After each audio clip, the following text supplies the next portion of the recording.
दोस्तों, मैं अंकित व्योटा स्वागत करता हूं आपका मानसून एकेडमी सोलन में। तो ये आज का मॉक टेस्ट है जिसमें हमारे ये फुल मॉक टेस्ट रहने वाला है। 50 क्वेश्चन यहाँ पर रहने वाले हैं। इसमें हर सेशन से यहाँ पे कंप्लीट क्वेश्चन डाले गए हैं। जैसे जीके के 15 क्वेश्चन रहने वाले हैं, उसके बाद रीजनिंग के 5 क्वेश्चन रहने वाले हैं, फिर साइंस के 15 क्वेश्चन रहने वाले हैं और अंत में मैथ के 15 क्वेश्चन रहने वाले हैं। तो इस प्रकार से हमारा ये मॉक टेस्ट है और ने इसको एज अ मॉक टेस्ट लगाना है। हमें कमेंट बॉक्स में बताना है कि आपको मॉक टेस्ट कैसा लगा और आपके 50 में से क्या स्कोर रहा। अब आपकी ये अंतिम लड़ाई है जो आपने बहुत खूब लड़नी है। आप सभी को वर्दी मिल जाए, आपका जो सपना है 2025 का वो पूरा हो, ऐसी हम उम्मीद करते हैं और दुआ करते हैं। शुरू करते हैं आज का मॉक टेस्ट और पहला प्रश्न है, उत्तर प्रदेश की मुख्य फसल क्या है? मक्का, चावल, गेहूं या इनमें से कोई नहीं। तो आपने यहाँ पर मेरे क्वेश्चन पढ़ने से पहले अपना जो आंसर है वो सिलेक्ट कर लेना है और हर इसमें क्वेश्चन में रीड करूंगा और उसके फिर ऑप्शन पढ़ूंगा और यहाँ पे फाइनल आंसर मैं आपको बता दूंगा। आपने वेट करना है, पहले अपना जो आंसर है वो चूज कर लेना है। तो उत्तर प्रदेश की प्रमुख फसल आपने 4 ऑप्शन में से बतानी थी कि कौन सी है। तो यहाँ पे राइट आंसर होगा ऑप्शन नंबर सी, यानी थर्ड ऑप्शन यहाँ पे राइट आंसर होगा। उत्तर प्रदेश की जो मुख्य फसल है वो गेहूं है और अगर यहाँ पे ऑप्शन में गन्ना होता तो कहीं ना कहीं गन्ना भी आंसर होता। जो उत्तर प्रदेश के अंदर है वो गन्ना और गेहूं ये प्रमुख उनकी फसलें है, तो ये आपने ध्यान देना है। चलते हैं नेक्स्ट क्वेश्चन की ओर और दूसरा प्रश्न है, थार मरुस्थल किस देश में स्थित है? भारत, मंगोलिया, मिस्र या अफगानिस्तान। तो थार मरुस्थल भारत का सबसे बड़ा मरुस्थल है, तो ऑप्शन ए इसका राइट आंसर हो जाएगा।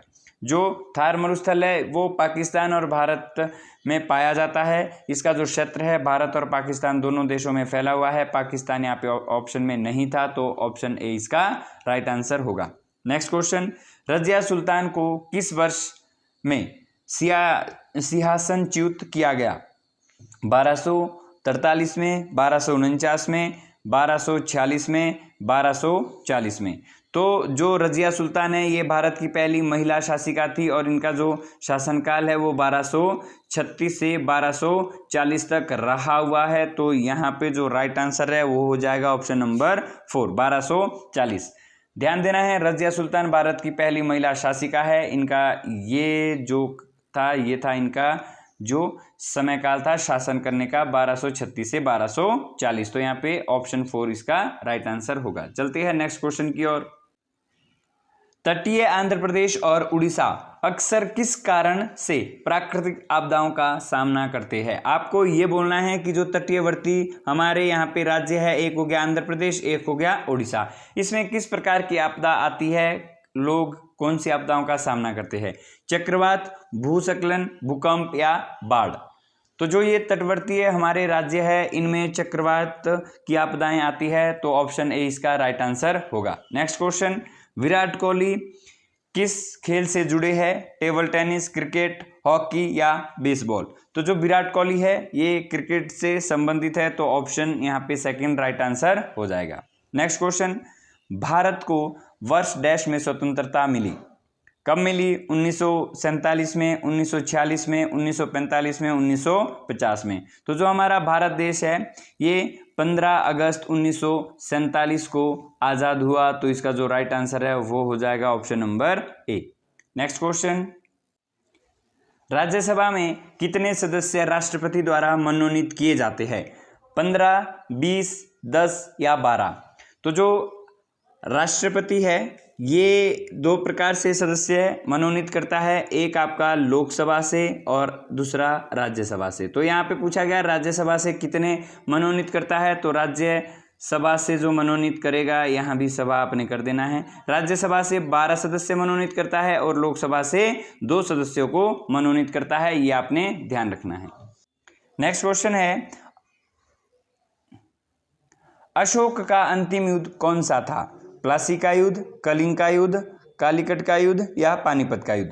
तो अशोक ने जो अपना अंतिम युद्ध लड़ा था वो था कलिंग का युद्ध और ये कलिंग का युद्ध हुआ था 261 में। तो ये भी आपने ध्यान देना है, 261 में कलिंग ने जो ये कलिंग में युद्ध लड़ा था अशोक ने, ये इनका अंतिम युद्ध था। यहाँ पे इन्होंने रक्तपात की नीति को अपनाया था। Next question, hill station Nainital किस राज्य में स्थित है? उत्तर प्रदेश, हिमाचल, उत्तराखंड या पंजाब? तो जो हिल स्टेशन नैनीताल है ये उत्तराखंड राज्य में स्थित है, तो ऑप्शन थर्ड यहाँ पे राइट आंसर हो जाएगा। और इस नैनीताल झील के निकट ही जो भारत का सबसे पुराना नेशनल पार्क है जिम कॉर्बेट नेशनल पार्क, जिसका अन्य नाम हेली नेशनल पार्क है, वो भी स्थित है। नेक्स्ट क्वेश्चन, प्लासी का युद्ध किस नदी के तट पर लड़ा गया था?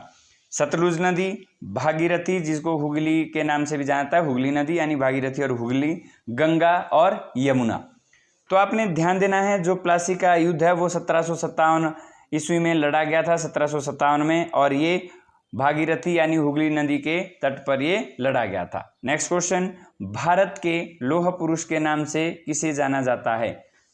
मोतीलाल नेहरू, सरदार पटेल, लाल बहादुर शास्त्री या महात्मा गांधी? तो भारत के जो लौह पुरुष है वो सरदार वल्लभ भाई पटेल है, ऑप्शन सेकंड यहाँ पे राइट आंसर होगा। नेक्स्ट क्वेश्चन, राज्यसभा सदस्य का कार्यकाल कितना होता है? 3 वर्ष, 4 वर्ष, 5 वर्ष या 6 वर्ष? तो जो राज्यसभा के सदस्यों का कार्यकाल है ये 6 वर्ष का होता है, तो यहाँ पे ऑप्शन 4 राइट आंसर हो जाएगा। नेक्स्ट क्वेश्चन, लोकसभा में कितने सदस्य द्वारा अविश्वास प्रस्ताव समर्थित होना चाहिए? यानी जब लोकसभा ने अविश्वास प्रस्ताव पारित करना है तो उनकी संख्या कितनी होनी चाहिए?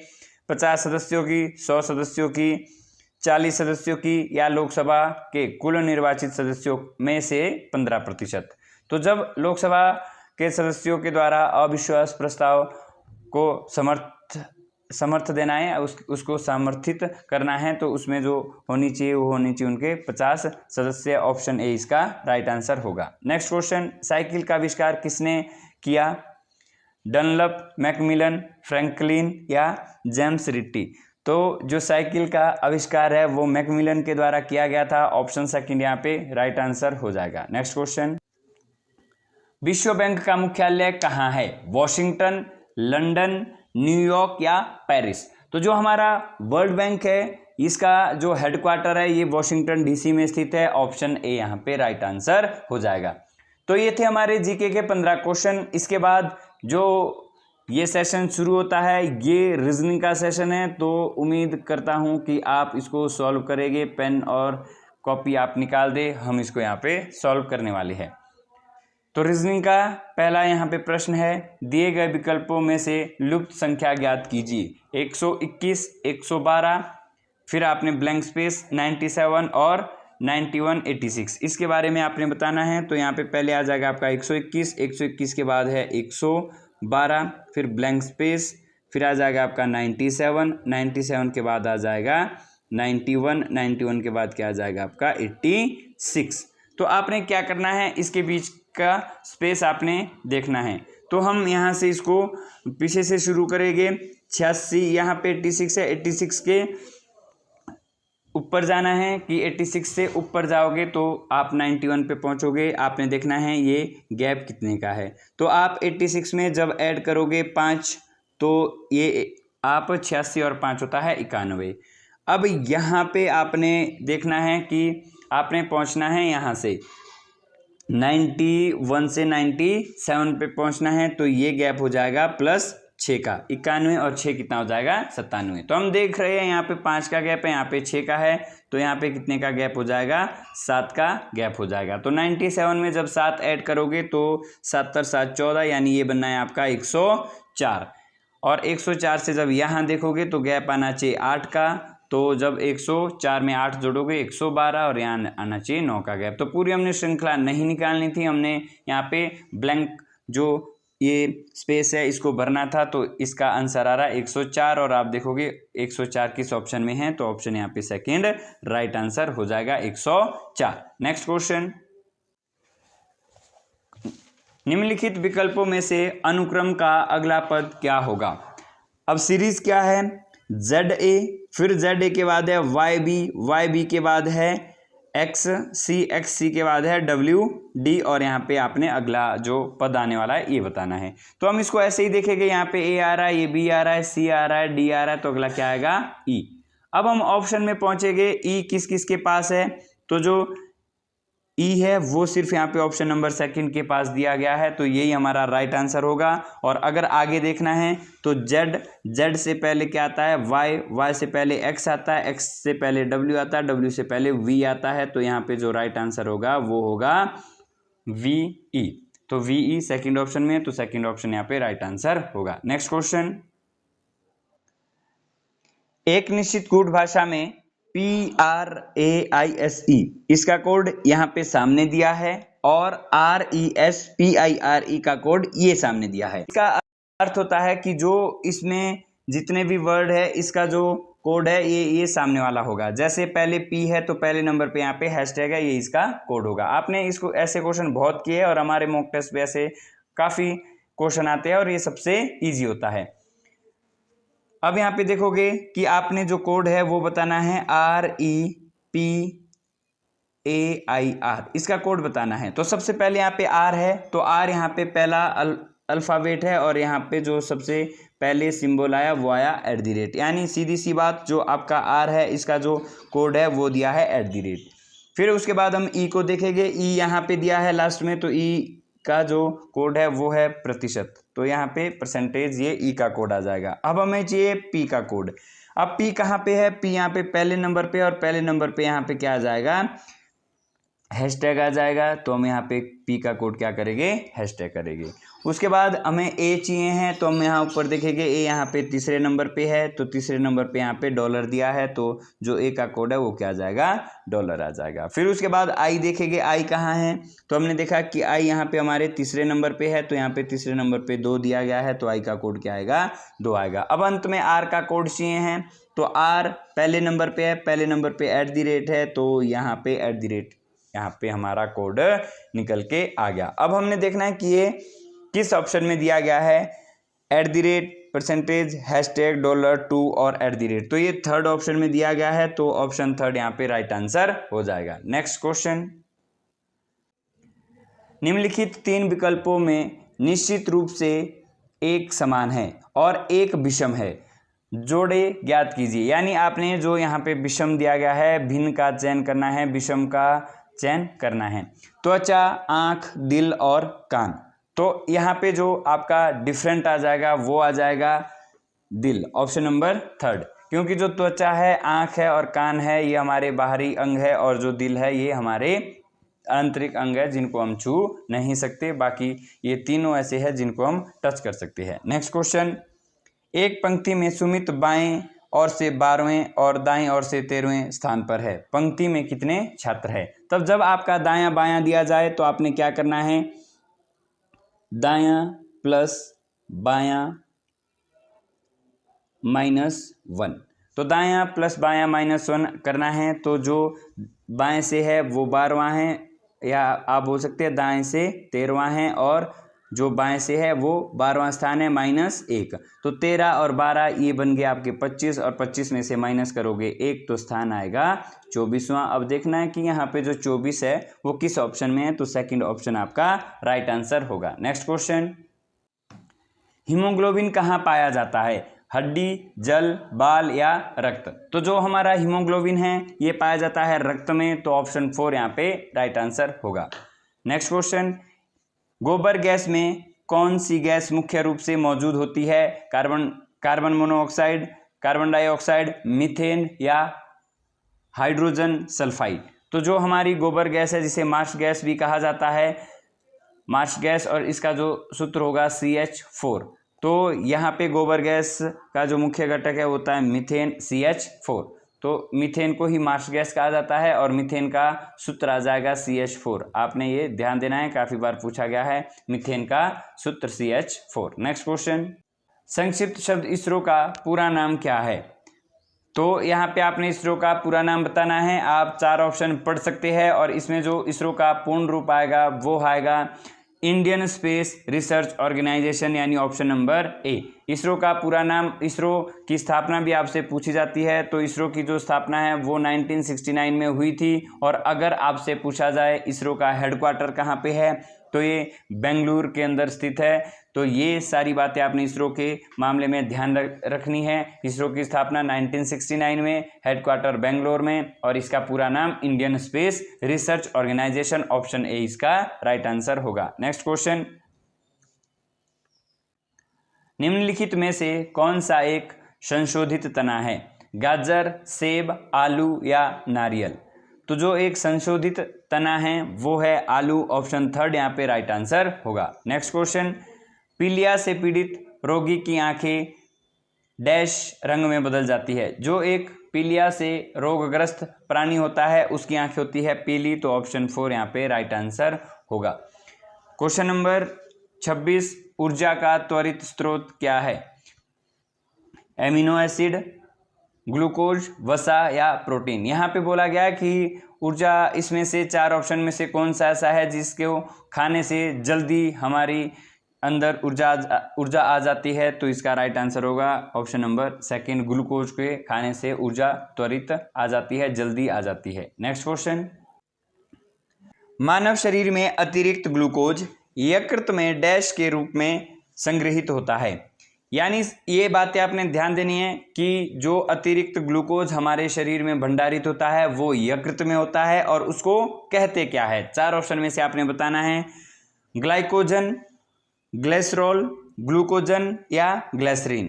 तो जो हमारे मानव शरीर में है वो ग्लूकोज भंडारित होता है यकृत में, और किस रूप में होता है? तो वो होता है ग्लाइकोजन के रूप में। तो ऑप्शन ए यहाँ पे राइट आंसर होगा। नेक्स्ट क्वेश्चन, सिगरेट लाइटर में कौन सी गैस का उपयोग किया जाता है? प्रोपेन, ब्यूटेन, मीथेन या रेडॉन? तो जो हमारा सिगरेट लाइटर है इसमें जो गैस भरी जाती है वो होती है ब्यूटेन। तो ऑप्शन जो बी है ब्यूटेन वो राइट आंसर हो जाएगा। नेक्स्ट क्वेश्चन, ओजोन का सूत्र क्या है? O3, O, O2, O4? तो ओजोन जो हमारा है सूत्र हो जाएगा ओजोन का O3। ओजोन से संबंधित बातें आपने ध्यान देनी है। पहली तो ये कि जो ओजोन है वो वायुमंडल के समताप मंडल में पाई जाती है, दूसरी परत में। दूसरी चीज, ओजोन का जो सूत्र है वो O3 होता है। और तीसरी बात, जो ओजोन दिवस है वो 16 सितंबर को मनाया जाता है। ये भी आपने ध्यान देना है, पूछा जाता है। और अगर पूछा जाए इसका रंग, तो जो ओजोन है वो रंगहीन होती है, ये आपने ध्यान देना है। ये सारी बातें ओजोन से संबंधित है, ये आपने ध्यान देना है। और जो ओजोन को प्रभावित करने वाले कारक है वो क्लोरोफ्लोरोकार्बन है। और ओजोन का कार्य क्या है? ये सूर्य से आने वाली पराबैंगनी किरणों से हमारी रक्षा करता है। ये हमारे लिए सुरक्षा कवच है, बहुत अच्छी बात है, ये आपने ध्यान देना है। नेक्स्ट क्वेश्चन, अवांछनीय पौधों को हटाने की प्रक्रिया को डैश के रूप में जाना जाता है? जो अवांछनीय पौधे है उसको जब हटाया जाता है तो उसको क्या कहते हैं? बुआई, फटकना, निराई या भूसी निकालना? तो आप सभी यहाँ पे जानते हैं, जब हमारे ये खेत होते हैं और खेतों में फसलों के बीच कुछ अवांछनीय पदार्थ जो पौधे हैं वो आ जाए तो हम उसको निकाल देते हैं, जिससे हमारी जो फसल है वो साफ रहती है, तो उसको निराई कहा जाता है। तो ऑप्शन थर्ड यहाँ पे राइट आंसर होगा। नेक्स्ट क्वेश्चन, एक फोटोसेल में प्रकाश ऊर्जा को डैश ऊर्जा में परिवर्तित किया जाता है? विद्युत में, रासायनिक में, विभव में या ऊष्मीय में? तो एक फोटोसेल में प्रकाश ऊर्जा को विद्युतीय ऊर्जा में परिवर्तित किया जाता है। तो ऑप्शन ए यहाँ पे राइट आंसर होगा। नेक्स्ट क्वेश्चन, कार्य करने की दर को क्या कहते हैं? संवेग, कार्य, ऊर्जा या शक्ति? तो जो कार्य करने की दर को है वो कहा जाता है शक्ति, पावर। तो ऑप्शन जो यहाँ पे थर्ड है वो राइट आंसर होगा। कार्य करने की जो दर है वो कहलाती है आपकी शक्ति। और जो कार्य करने की यहाँ पे दर पूछा गया तो कार्य करने की दर शक्ति है और कार्य करने की क्षमता ऊर्जा है। ये आपने ध्यान देना है। कल को हो सकता है आपसे पूछा जाए कि कार्य करने की क्षमता को क्या कहा जाता है, तो कार्य करने की क्षमता ऊर्जा है, लेकिन ये कार्य करने की दर पूछी है तो कार्य करने की दर आपकी क्या है? शक्ति। नेक्स्ट क्वेश्चन, कार्य करने की दर को कहा जाता है तो हम इसको डिस्कस कर चुके हैं। ये है किलोवाट डैश को मापने की एक इकाई है। जो किलोवाट है, किलोवाट किसको मापता है? 4 ऑप्शन में से आपने बताना है। विद्युत प्रवाह को, कार्य को, गति को या शक्ति को? तो जो किलोवाट घंटा है ये शक्ति का ऐसा मात्रक है। तो ऑप्शन 4 यहाँ पे राइट आंसर होगा। नेक्स्ट क्वेश्चन, सौरमंडल में कितने ग्रह है? तो सौरमंडल में ग्रहों की संख्या कितनी है? 10, 11, 8 या 12? तो इसका राइट आंसर होगा 8। नेक्स्ट क्वेश्चन, निम्नलिखित में से कौन ऊष्मा का कुचालक है? इबोनाइट, लोहा, चांदी या तांबा? तो ऊष्मा का यहाँ पे कुचालक आपने बताना है। तो जो तांबा, चांदी और लोहा है ये सारे के सारे ऊष्मा के सुचालक होते हैं। तो ऑप्शन ए यहाँ पे राइट आंसर हो जाएगा। इबोनाइट ऊष्मा का कुचालक होता है। तो यहाँ पर हमारे जो क्वेश्चन है साइंस के वो कंप्लीट हो चुके हैं। अब हमारे पास यहाँ पे सेशन आया मैथ वाला, जिसमें हमारे 15 क्वेश्चन रहने वाले हैं। सभी पेन और नोटबुक निकाल दे, यहाँ पे मैथ का सेशन अब सॉल्व करते हैं। पहला प्रश्न है मैथ का, सबसे बड़ा 4 अंकों वाला पूर्ण वर्ग कौन सा है? आपने बताना है इन 4 ऑप्शन में से पूर्ण वर्ग संख्या कौन सी है और वो बोलनी है 4 अंकों की। तो अगर यहाँ पे देखें तो जो हमारे पास पूर्ण वर्ग संख्या है वो है 9801 यानी 9801। और हम बात करें कि ये किसका वर्ग है, तो ये वर्ग आ जाएगा 99 का। मैंने आप सभी को सिखाया है कि जो जिसका इकाई अंक 9 यानी जो आपकी संख्याएं हैं जैसे रिपीट हो जाए, जैसे 3 हो गया, 33 हो गया, 333 हो गया, या 9 हो गया, 99 हो गया, 999 हो गया, इनका वर्ग कैसे निकालते हैं? तो सबसे पहले हम 9 का वर्ग निकालेंगे। 9 का वर्ग होता है 9 में 9 में 81। ये हमारे पास यहाँ पे आ जाएगा 9 का वर्ग। अब क्या करना है, यहाँ से इकाई से छोटी संख्या लिखनी शुरू करनी है। 1 से छोटा क्या होता है 0। और यहाँ पे आपने क्या करना है 8 से बड़ी संख्या लिखनी है। तो 8 से बड़ी संख्या क्या होती है 9 होती है। तो जो 99 का वर्ग आ जाएगा वो आ जाएगा 9801। इसी प्रकार से आप निकाल सकते हैं कि अगर कल को आपसे पूछा जाए 999 का क्या होगा, तो आपने यही करना है सेम। 9 का आप निकालोगे वर्ग। 9 का वर्ग कितना होता है 81। 9 में 9 में 81। अब यहाँ पे डिजिट कितने हैं 2 है। तो आपने करना क्या है 1 से छोटे क्या होता है 0। 0 को 2 बार लिखना है। और यहाँ पे 8 से बड़ा होता है 9। 9 को भी 2 बार लिखना है। मैंने 2 बार इसको क्यों लिखा है यहाँ पे, क्योंकि 9 के बाद मैंने देखा यहाँ 2 अंक है तो इसको 2 बार लिखा। अगर 3 अंक हो गए तो ये जो 0 है ये 3 बार आ जाएगी, जो 9 है ये भी 3 बार आ जाएगा। देखना है कि यहाँ पे जो हमारा ये राइट आंसर है 9801 ये कौन से ऑप्शन में है, तो ये चौथे ऑप्शन में है। तो ऑप्शन 4 यहाँ पे राइट आंसर होगा। नेक्स्ट क्वेश्चन, दो संख्याओं के मस और लस क्रमशः 18 और 3780 है। यदि उनमें से एक संख्या 540 है तो दूसरी संख्या ज्ञात करें। तो आपने ध्यान देना है, जब आपको एलसीएम और एचसीएफ दिया हो और उसमें से एक संख्या दी हो तो फॉर्मूला क्या लगाओगे, आप लगाओगे एलसीएम गुणा एचसीएफ बराबर है first number into second number. आपने ये चीज़ लगानी है। तो जो आपको एलसीएम है वो दिया है 3780 और जो आपका एचसीएफ है वो दिया है 18 और उसमें से एक संख्या 540 है और दूसरी संख्या आपने ज्ञात करनी है। तो दूसरी संख्या आप यहाँ पे ज्ञात करोगे एक्स वाली वैल्यू। तो देखोगे 0 से 0 कटा, फिर आप 18 से काटोगे, 18 एकम 18 और 18 तिये 54। 18 तिये कितना था आपका 54। फिर 3 से काटोगे, 3 एकम 3, यहाँ पे 3 से कट जाएगा, 3 एकम 3 और 3 दूना 6, एक वापस बचा 18 बना और 3 छिके 18। तो यहाँ पे दूसरी संख्या जो x की वैल्यू है वो निकल के आई 126। तो देखोगे 126 किस ऑप्शन में है, तो सेकंड ऑप्शन में ये दिया हुआ है। तो जो सेकंड ऑप्शन है वो हो जाएगा राइट आंसर। नेक्स्ट क्वेश्चन 0.000841 का वर्गमूल ज्ञात कीजिए। तो आपने वर्गमूल निकालना है और वर्गमूल किसका निकालना है 0.3 टाइम्स 0841, ये 841 का निकालना है।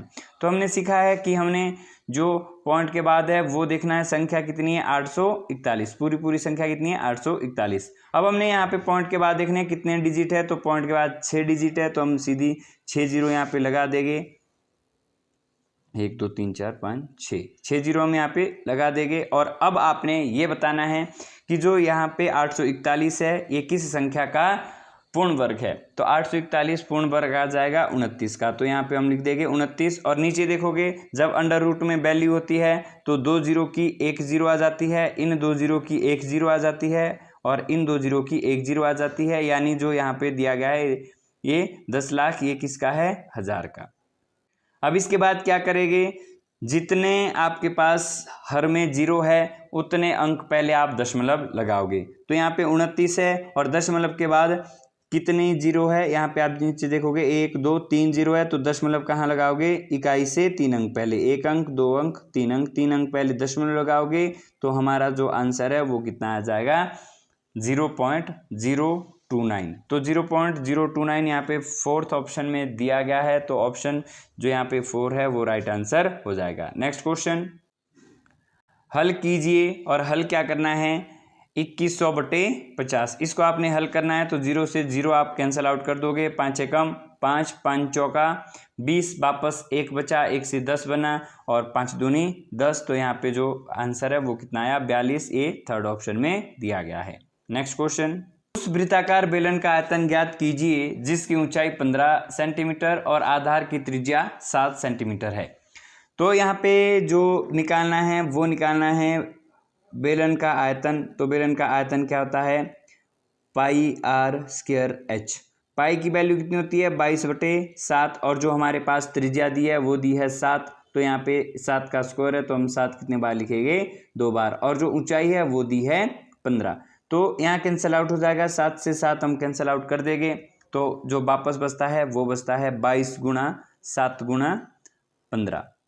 तो इनको मल्टीप्लाई कर देंगे, 22 गुणा 7, तो 22 गुणा 7 होता है आपका 154, और यहाँ पे इसको गुणा करेंगे 15 के साथ। अब पूरी 15 की गुणा आपने यहाँ करनी है, 15 चौके कितना होगा आपका, 15 चौके 60, तो 60 की 0 हासिल आ जाएगी 6।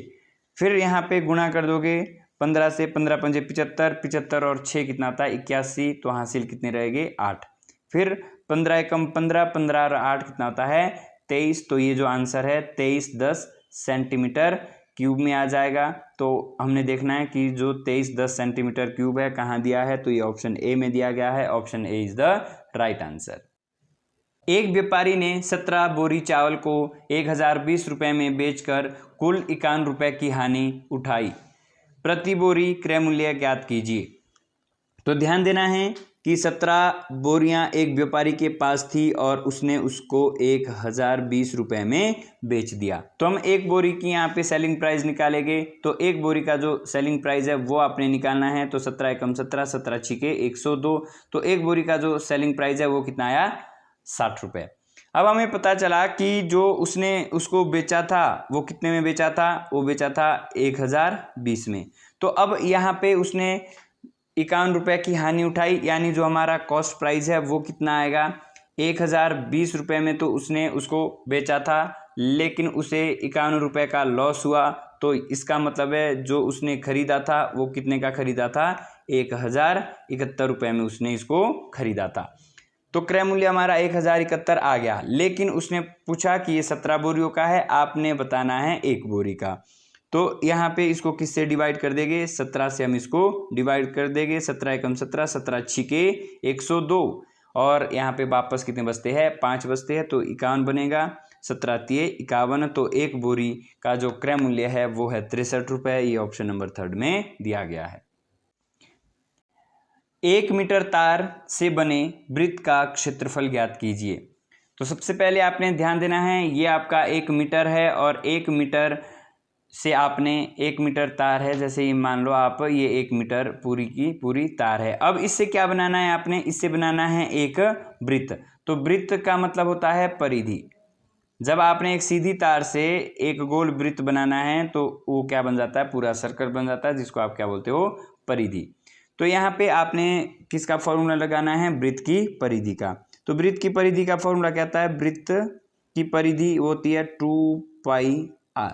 अब 2πr का मतलब है यहाँ पे 1 मीटर था जिसको हम सेंटीमीटर में कन्वर्ट करेंगे तो ये कितना बनता है, 1 मीटर का 100 सेंटीमीटर। तो एक जो वृत्त की परिधि है वो 100 सेंटीमीटर है, और यहाँ पे फॉर्मूला लग जाएगा 2 × 22/7 गुणा r। यहाँ से हमने r की वैल्यू चाहिए। r की वैल्यू क्यों निकालनी है, क्योंकि हमने वृत्त का यहाँ पे क्षेत्रफल निकालना है। तो ये हमारी निकल के आ जाएगी।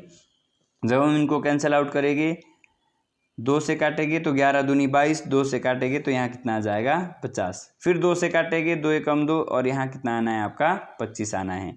तो r की वैल्यू क्या निकल के आ गई, आर की वैल्यू आ जाएगी 7, 25 के साथ मल्टीप्लाई हो जाएगा और नीचे आपका कितना बचेगा, 11 बचेगा। तो 7 25 सत्ते कितना होता है आपका, 25 सत्ते होता है 175, 25 सत्ते कितना होगा आपका 175 और बटे में कितना बचा हुआ है आपके पास 11। तो आर की वैल्यू कितनी आई 175 बटे 11। अब हमने क्या करना है, हमने लगाना है यहाँ पे वृत्त का क्षेत्रफल। वृत्त का क्षेत्रफल क्या होता है, वृत्त का क्षेत्रफल है आपका पाई आर स्क्वायर। तो पाई की वैल्यू है 22 बटे 7 गुणा त्रिज्या आपकी कितनी आई है 175 बटे 11 गुणा 175 और बटे में 11। तो कैंसल आउट हो जाएगा, 11 एकम 11, 11 दूनी 22, 11 एकम 11, 11 दूनी 22, फिर 7 से कट जाएगा, 7 एकम 7 और यहाँ पे 7 दूनी 14 और वापस कितने बचे आपके, वापस 3 बचे, तो 7 पंजे 35, यहाँ आ जाएगा 25। यानी आपको इंटू करने के लिए क्या आया, जब आप इसको इंटू करोगे तो 25 दूना 50 गुणा 175 और बटे में क्या रहा वापस 11 रहा। तो जब आप इसको यहाँ पे ध्यान देना है, हमारे पास क्या बचा था, इसको मैं यहाँ पे रफ कर रहा हूँ ताकि आपको साफ दिखे। तो हमारे पास जो यहाँ पे वैल्यू बची थी वो बची थी 50 गुणा 175 बटे 11। तो आपने इसको मल्टीप्लाई कर देना है। जब 175 को आप 5 के साथ मल्टीप्लाई करोगे तो वो आना है आपका 875 और इसके पास एक जीरो है और बट्टे में क्या आ जाएगा 11। अब 11 से इसको भाग दे दो, भाग करने का प्रोसेस आपको पता है सभी को, तो भाग करके 795.45 सेंटीमीटर स्क्वायर आपका आना चाहिए। तो ये ऑप्शन नंबर सेकंड में दिया गया है। नेक्स्ट क्वेश्चन, x का मान ज्ञात कीजिए यदि 3x प्लस 2 बराबर है 23। तो यहाँ पे 3x बराबर है, ये जो प्लस का 2 है ये परे चला जाएगा तो माइनस का 2 हो जाएगा। तो 3x में से आप क्या यहाँ पे 23 में से 2 घटा दोगे, 3x बराबर है 23 में से 2 गए तो वापस बचता है 21। 3 एकम 3, 3 सत्ते 21, तो x की वैल्यू कितनी आ गई, x की वैल्यू 7 आ गई। तो x कहाँ दिया है 7, ऑप्शन नंबर ए में। नेक्स्ट क्वेश्चन है, यदि 5% की वार्षिक दर पर 3 वर्षों में साधारण ब्याज 180 रुपए है तो मूलधन ज्ञात कीजिए। आपने मूलधन निकालना है। मूलधन क्या होता है, मूलधन होता है आपका साधारण ब्याज गुणा 100 और यहाँ पे क्या आ जाएगा आपका दर गुणा समय। तो आपका मूलधन निकल के आ जाना है, जो साधारण ब्याज है वो 180 रुपए दी है गुणा 100 और दर कितनी है, दर है 5 और जो समय है वो है 3 वर्ष। 3 एकम 3, 3 छिके 18 और 0 की 0, यहाँ पे 60 आ गया। 5 एकम 5 और 12 पंजे 60, तो आपके बच्चे 12 गुना 100। तो जो आपका प्रिंसिपल है वो कितना आया 1200। प्रिंसिपल माने तो मूलधन 1200 ऑप्शन नंबर ए में दिया है। 1200 कहाँ मिलेगा, ऑप्शन नंबर ए में। नेक्स्ट क्वेश्चन, क्वेश्चन नंबर 45, 106 गुना 106 प्लस 94 गुना 94 बराबर है ए। तो आपको मल्टीप्लाई करना है। मल्टीप्लाई क्या करना है आपने, यहाँ पे 106 गुना 106 की आप मल्टीप्लाई करोगे तो 106 गुना 106 जब आप गुणा करोगे, गुणा करना सबको आता है, तो ये आ जाएगा 11,236 प्लस 94 गुना 94, इसको भी आप मल्टीप्लाई कर दो तो मल्टीप्लाई करके क्या आना है 8,836। अब इन दोनों को जब आप ऐड करोगे तो ऐड करके कितना आना है, इसको ऐड कर देना है आपने, ये आ जाएगा आपका 200 और यहाँ पे 72, यानी 20,072। 20,072 कहाँ दिया, ऑप्शन नंबर ए में दिया है, तो ऑप्शन ए इसका राइट आंसर आ जाएगा। नेक्स्ट क्वेश्चन, 10 मीटर प्रति सेकंड को किलोमीटर प्रति घंटे में परिवर्तित कीजिए। आपने क्या करना है, 10 मीटर प्रति सेकंड और इसको कन्वर्ट करना है किलोमीटर पर आवर में, इसमें बदलना है। तो आप क्या करोगे, 10 गुना, जब मीटर प्रति सेकंड को किलोमीटर पर आवर में बदलते हैं तो गुना करते हैं 18/5 की। तो 5 एकम 5, 5 दूनी 10 और 18 दूनी कितना आ जाएगा आपका 18 दूनी 36 kilometre per hour. 36 kilometre per hour आपको सेकंड ऑप्शन में देखने को मिलेगा, तो ये राइट आंसर हो जाएगा। नेक्स्ट क्वेश्चन, क्वेश्चन नंबर 47, 3, 4, 5 इसका एलसीएम निकालना है। तो जब आप 3, 4 और 5 का एलसीएम निकालोगे तो सबसे पहले 2 से करोगे, 3 नहीं कटता है, 2 दूनी 4 और 5 भी नहीं कटता तो नीचे उतारेंगे। फिर 2 से करेंगे, यहाँ पे आ जाएगा 3 और यहाँ पे आ जाएगा आपका 2 एकम 2 और 5। फिर हम 3 से करेंगे, 3 एकम 3, 1 आ जाएगा, 5 नहीं कटता है तो नीचे उतारेंगे। लास्ट में 5 से करेंगे, सारा का सारा यहाँ पे कट के 1 आ जाना है। तो इसको मल्टीप्लाई करोगे, 2 दूनी 4, 4 तिये 12 और 12 पंजे 60। तो जो आपका एलसीएम है वो कितना निकल के आया, वो आया 60। आपने देखना है 60 कौन से ऑप्शन में है, तो थर्ड ऑप्शन यहाँ पे राइट आंसर होगा। नेक्स्ट क्वेश्चन, त्रिभुज का क्षेत्रफल ज्ञात करने का सूत्र क्या है। तो यहाँ पे आपने त्रिभुज का क्षेत्रफल बताना है और त्रिभुज का जो क्षेत्रफल है वो क्या होता है, 1/2 गुणा आधार गुणा ऊंचाई। ये त्रिभुज के क्षेत्रफल निकालने का सूत्र होता है। तो देखना है क्षेत्रफल यहाँ पे दिया है, पहले में प्लस दिया है तो ये गलत हो जाएगा, दूसरे में क्षेत्रफल बराबर है 1/2 आधार गुणा ऊंचाई, तो ऑप्शन सेकंड यहाँ पे राइट आंसर हो जाएगा। आपने ये चीज़ देखनी है। और सारे के सारे यहाँ पे देखो, जो ऑप्शन 4 है ये भी गलत है। क्यों गलत है, 1/2 आधार माइनस ऊंचाई दिया है। और थर्ड ऑप्शन भी गलत है क्योंकि क्षेत्रफल दिया 1/2 आधार बटे ऊंचाई दिया, तो ये भी गलत है। तो ऑप्शन बी यहाँ पे राइट आंसर होगा। नेक्स्ट क्वेश्चन, 40 किलोग्राम का कितना प्रतिशत 10 किलोग्राम है। आपने बताना है जो आपका 40 किलोग्राम है, 40 किलोग्राम केजी होगा, 40 किलोग्राम का कितना प्रतिशत 10 केजी है, ये आपने बताना है। तो आप इसको आराम से करोगे, 40 गुणा x बटे में कितना आ जाएगा, 100 बराबर है 40 केजी। तो यहाँ कैंसिल आउट कर दोगे, 0 से 0 कटी, 2 दूनी 4 और 2 पंजे 10, 2 एकम 2 और 5 दूनी 10। तो यहाँ पे क्या बचा है, x बटे 5 बराबर है 5/1। तो क्रॉस मल्टीप्लाई करोगे, x एकम x और 5 गुना 5 पंजा 25। तो x की वैल्यू कितनी आई, 25 आई। 25%, जो 40 किलोग्राम है वो 10% का 25% है। तो कितना आएगा हमारा राइट आंसर, राइट आंसर आएगा ऑप्शन नंबर ए, 25%। जो 40 किलोग्राम का कितना प्रतिशत 10 किलोग्राम है, तो 25%, option number A. Next question, 2100 रुपये की राशि पर 8% प्रतिवर्ष पर 2 वर्ष और 3 वर्ष का साधारण ब्याज का अंतर क्या होगा। आपने या तो ऐसा इसको कर सकते हैं कि आप दोनों वर्षों का साधारण ब्याज निकालें और लास्ट में उसको माइनस कर दें, या फिर आप कैसे निकालोगे, साधारण ब्याज निकालनी है और साधारण ब्याज क्या होती है आपकी, मूलधन गुणा दर गुणा समय बटे में 100। ये 2 वर्षों के लिए, अब 3 वर्ष के लिए भी निकाल ही देते हैं। मूलधन गुणा दर गुणा समय बटे में कितना आ जाएगा, 100 आ जाएगा। तो ध्यान से देखना है, जो आपका मूलधन है, मूलधन कितना है 2100 रुपये, मूलधन आ जाएगा आपका 2100 गुणा दर यहाँ पे दी है 8% और समय दिया है 2 वर्ष और बटे में कितना आ जाएगा, 100 आ जाएगा। माइनस यहाँ भी मूलधन तो सेम रहेगा 2100 गुणा 8 और जो आपका समय है यहाँ पे 3 वर्ष रहने वाला है और बटे में आपका यहाँ भी 100 रहेगा। 2 0 से 2 0 कैंसिल आउट हो जाएगी। यहाँ क्या बचा, 21 गुणा 8 दूनी 16 माइनस यहाँ पे क्या बचा, 2 0 से 2 0 यहाँ भी कैंसिल आउट हो जाएगी। यहाँ भी आपका 21 गुणा 8 थी, कितना बचेगा, 24 बचेगा। तो इसको थोड़ा सा ऊपर देख लेते हैं, यहाँ आपने ध्यान से देखना है। 21 दोनों के पास कॉमन है तो 21 मैंने बाहर निकाला, 21 कॉमन बाहर आया और अंदर क्या बचा, तो अंदर बचा हुआ है 24 माइनस 16। तो 24 माइनस 16, 21 गुणा 24 में से 16 आप लेस कर दो तो आपके पास जो शेष बचते हैं, शेष 8 वापस बचते हैं। तो इसमें आपने गुना करनी है, 8 एकम 8 और यहाँ पे 8 दूनी 16। तो ये कितना निकल के आ गया, 168 रुपये। तो 168 रुपये ऑप्शन नंबर ए में दिया गया है। तो ये हमारे थे 50 क्वेश्चन का मॉक टेस्ट। उम्मीद करता हूँ कि आपको अच्छा लगा हो, और अगर अच्छा लगा है तो इस वीडियो को दोस्तों के साथ अधिक से अधिक शेयर करें, हमारे चैनल को सब्सक्राइब करें और कमेंट बॉक्स में ज़रूर बताएं कि आपका स्कोर क्या रहा। जय हिंद, जय भारत।